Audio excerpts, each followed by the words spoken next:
ఇప్పుడు శ్రీ బ్రహ్మశ్రీ బంగారేశ్వరం గారిని ఆశీర్వచనవలసిందిగా కోరుతున్నాను.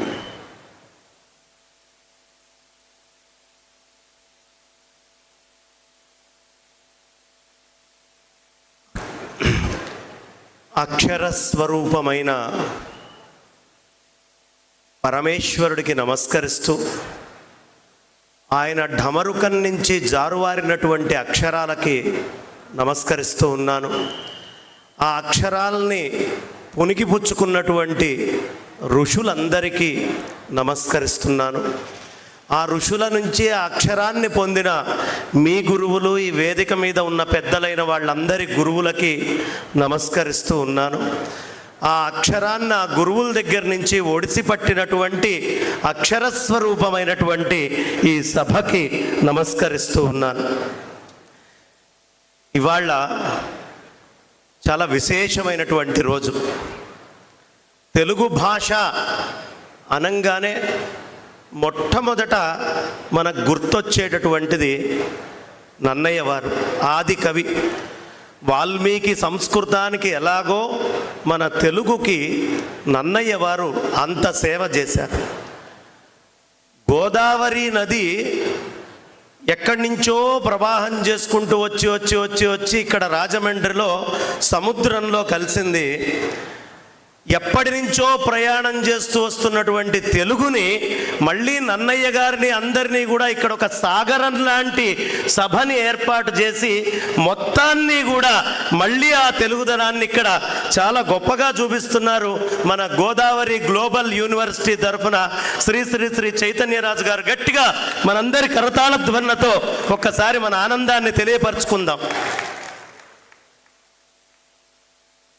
ఈ సభలో ఎలాంటి వాళ్ళు ఉంటే బాగుంటుంది అంటే,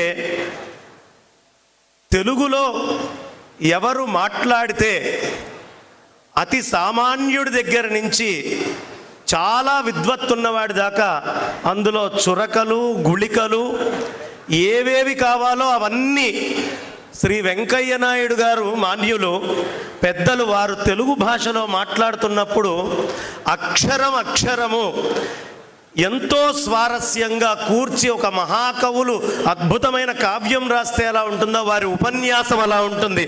అలాంటి మాన్యులు వెంకయ్య నాయుడు గారు మన దగ్గర నుంచి ఇక్కడ పుట్టి ఇక్కడి నుంచి ఈ దేశం మొత్తానికి ఉపాధ్యక్షులుగా పేరుని తీసుకొచ్చి రాజ్యసభలో వారు కూర్చొని మాట్లాడుతూ ఉంటే ఒక సింహం మాట్లాడినట్టుగా ఉంటుంది. చాలా అద్భుతంగా ఆంగ్లంలో కానీ తెలుగులో కానీ రెండిటి మీద వారికి విశేషమైనటువంటి పట్టుంది. ఒకసారి గట్టిగా మనమందరం ఇక్కడ లేచి నిల్చొని వారికి కరతాళ ధ్వనులతో ఆనందాన్ని తెలియపరుద్దాం. ఒక్కసారి అందరం లేచి నిల్చొని, ఎందుకంటే అంత గౌరవించదగ్గ వ్యక్తి వారు. గట్టిగా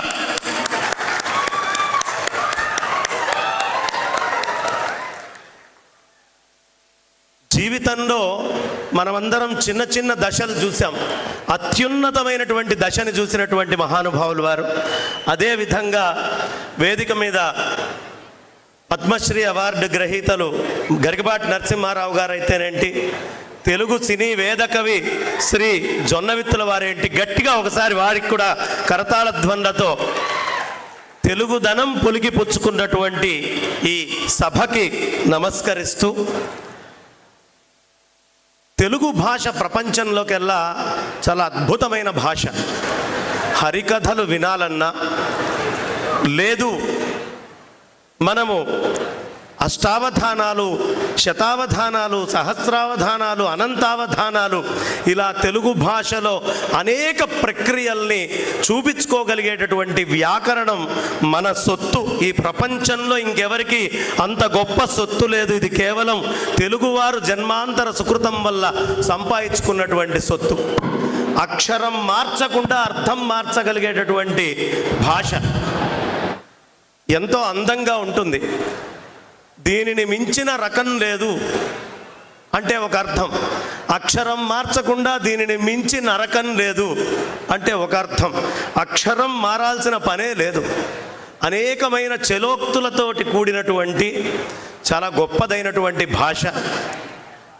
ఇలాంటి ఈ తెలుగు భాషకి ఈ రాజమహేంద్రవరంలో రాజరాజ నరేంద్రుడు పుట్టినటువంటి ప్రదేశంలో కృష్ణదేవరాయలు కూడా తాను చాలా ఇష్టంగా ఏలినటువంటి ఈ ప్రదేశంలో, ఆయన ఏలుబడిలో ఈ ప్రదేశం ఉండేది. ఇక్కడి నుంచి గజపతుల మీద దాడి చేయాల్సి వచ్చినప్పుడు రాజమండ్రిలో ఆయన క్యాంపు వేసుకొని ఆయన స్వక్షేత్రమని ఇక్కడి నుంచి అక్కడికి వెళ్ళి ఒరిస్సాలో కూడా తెలుగుని వ్యాప్తి చేసినటువంటి మహానుభావుడు కృష్ణదేవరాయలు గారు, అష్టదిగ్గజాలని పెట్టుకొని.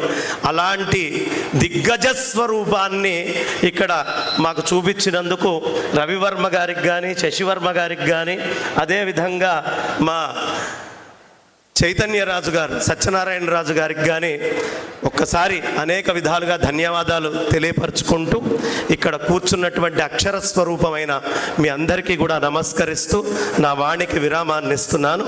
స్వస్తి.